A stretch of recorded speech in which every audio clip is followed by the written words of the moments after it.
Welcome to 365 Miracles of Change, a daily listening practice for returning from fear to clarity, from a reaction to awareness, and from old meaning to a different way of seeing. This is Lesson 3 of 365 Miracles of Change. Have you noticed when someone replies with one word and suddenly your whole body changes? Okay, that's all they said. But one person hears something neutral. Another person hears rejection. Still another person will hear disappointment.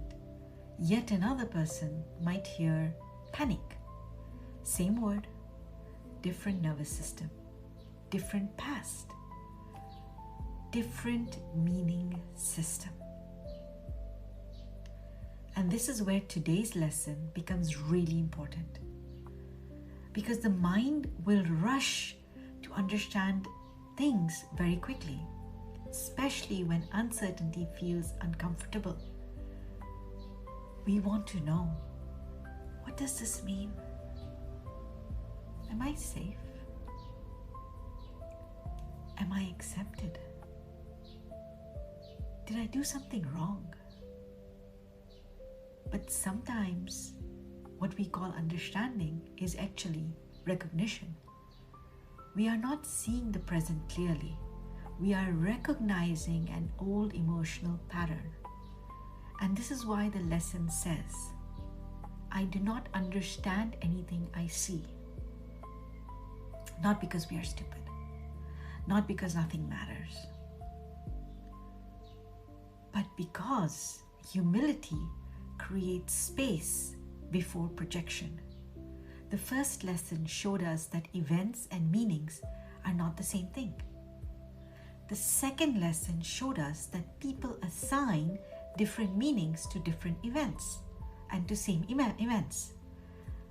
But now this lesson asks us to pause before treating our first interpretation as final truth.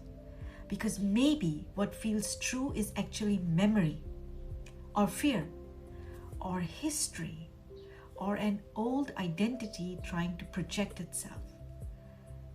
And maybe the miracle begins with one sentence. Maybe I do not fully understand this yet. That pause creates everything and changes everything. Because before we react, before we defend, before we collapse into a story, we create space for another possibility to exist. We suffer when we mistake old meaning for present truth. What else could be true here? Carry this gently into your day. Notice what you are seeing, the meaning your mind may be adding, and the possibility of another way to look at it. Let today be a small practice in awareness, curiosity, and seeing differently. And when you are ready, return tomorrow for the next step in 365 Miracles of Change.